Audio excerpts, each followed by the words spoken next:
Namanda, namanda, namanda, namanda.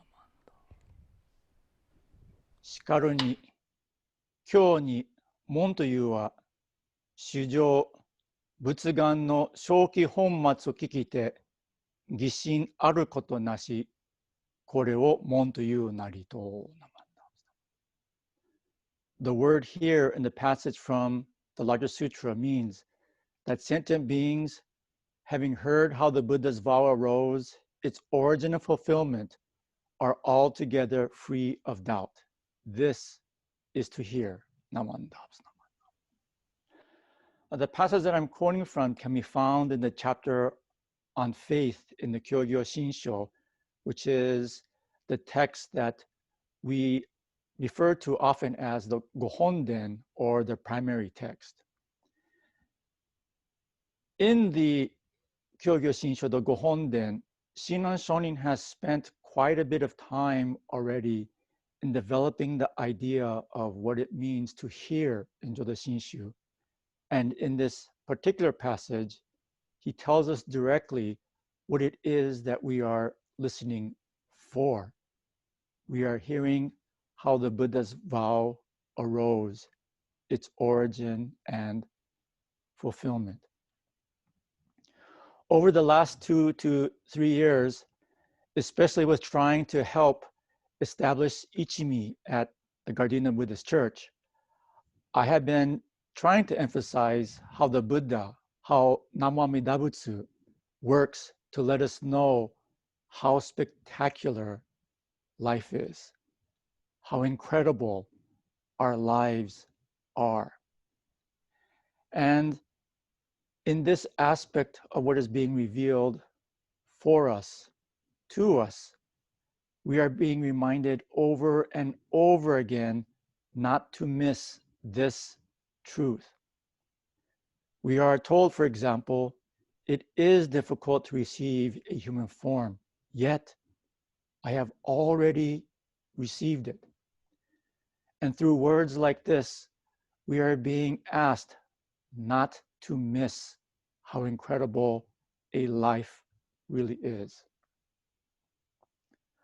For those of you who do not know, Ichimi is the temple's group that was established by, and I'm going to quote from their constitution now, Jodo Shinshu Buddhists who have pledged their best efforts to provide a safe space for LGBTQ plus identifying people within the Sangha, their family members and allies, in order to create conditions for everyone to safely hear the Nembutsu teaching. I have been trying to emphasize how the Buddha sees all of our existence as a treasure, as something beautiful, as something precious, as something rare, and how the vow of the Buddha tells us that there are no exceptions, however we may want to discriminate between ourselves. How big a treasure our lives are is expressed in how the Buddha's vow arose. We are told the story of a king who, upon hearing the Dharma, decides that he is willing to give up his kingship, and he is willing to leave behind his kingdom in order to pursue the truth, that is the Dharma, to give up being a king and his kingdom in order to become a Buddha. We are then told of how this former king spends aeons of kalpa perfecting practices in order to become a Buddha.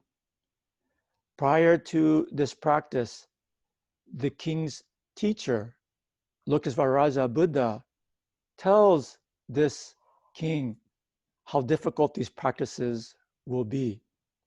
The Buddha tells the king, it will be as if you are trying to scoop out all the water of the ocean one cup at a time.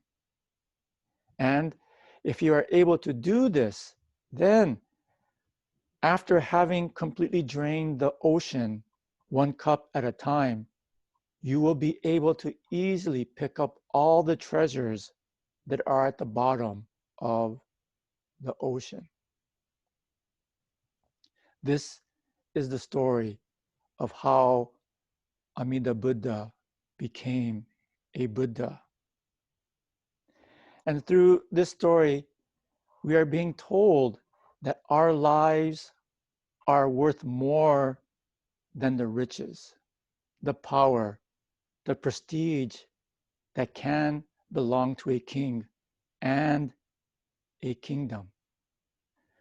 We are through the vow that promises to give up Buddhahood unless all of us are saved, that our lives are equal that of a Buddha who gave up all of these things just to save us, just to save me. But if our lives are all that, then why do we need to be saved?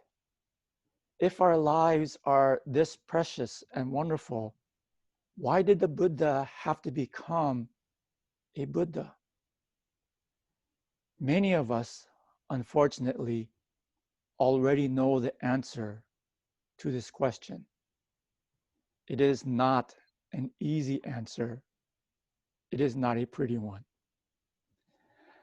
That is why I think it is important to emphasize joy, even while there is much sadness and pain in the world and the lives that we create ourselves.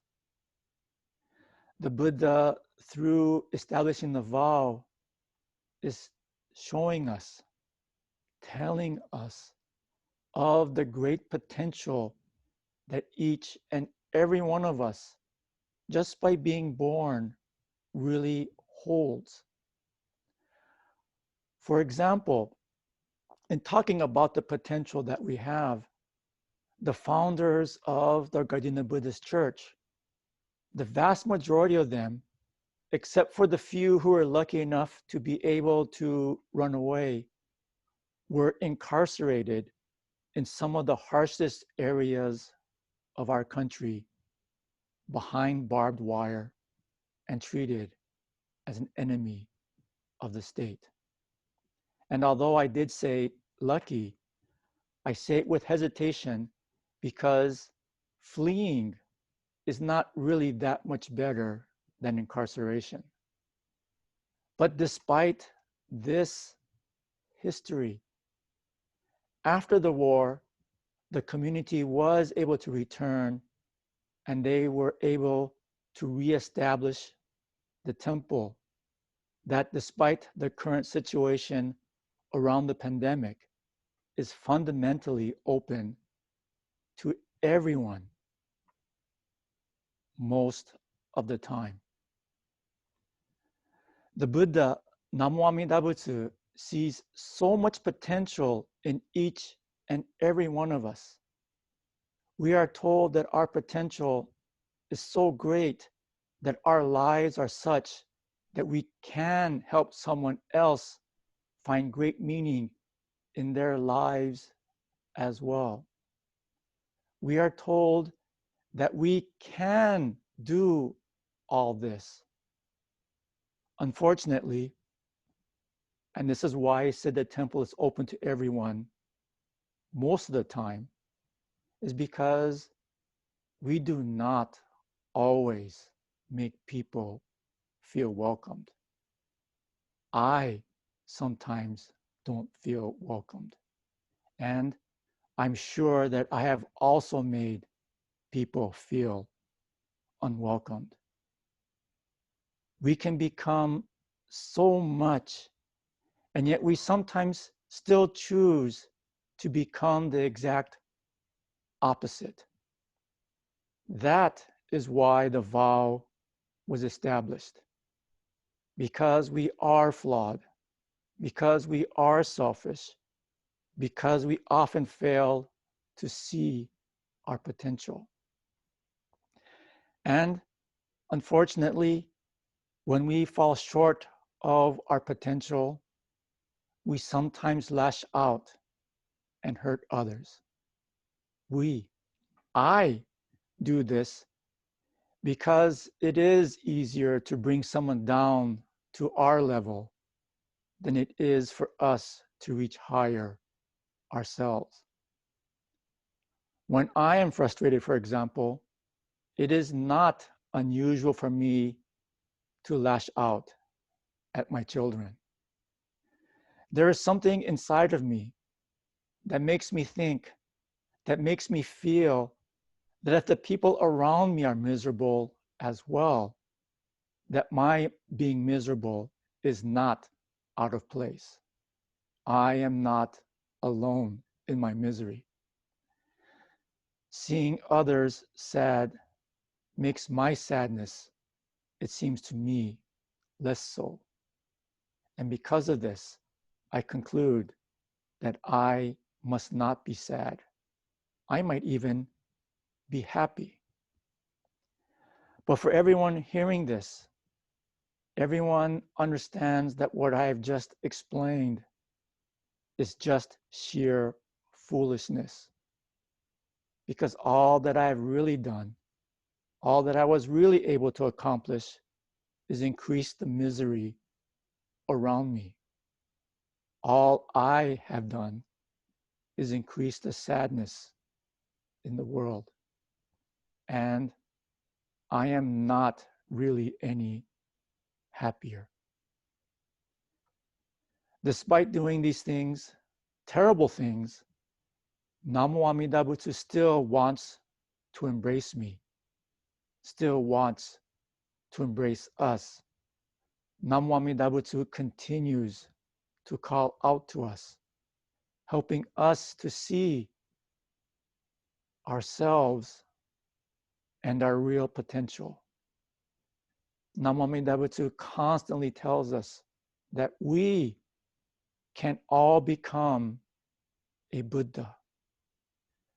We are helped to see that our lives, every life, one life, is worth more than the riches, the power, the prestige of a kingship and a kingdom. We are capable of so much, and the vow is trying to make clear just how much we are able to do. We can and often do provide comfort to others. We can and often do give hope to others. We can and often do help someone to understand just how wonderful life really is. Namo Amida Butsu reminds us that this is what we can become all of the time. But when we do fall short, Namo Amida Butsu reminds us that I will not let you go because your potential can and will be fulfilled. That is why I became a Buddha. That is why I was willing and able to give up being a king and a kingdom. Why I would practice so diligently that it would be like emptying out an ocean, one cup at a time. That is how important a single life is. That is how important every life is. This is what is being shared with us through Namo Amida Butsu. This is what we are being asked to hear. And in hearing this, why would we not want to share this with everyone that is willing and able to hear these words, this vow of a Buddha that helps all of us to see how deep, how rich, how beautiful our humanity really can be and is.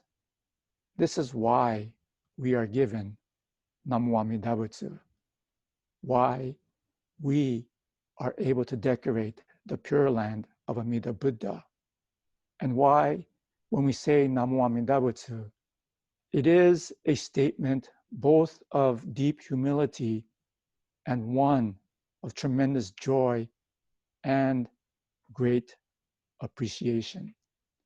This is the tradition that we have become a part of, a tradition that reminds us that I will always be embraced and never forsaken because my life is just that important. With this thought, I'd like to conclude my message. Please also let me take this opportunity to once again thank everyone for continuing to join and share our Nembutsu teaching and helping to establish the community that is the Gardena Buddhist Church. Thank you. Namando, namando, namando, namando.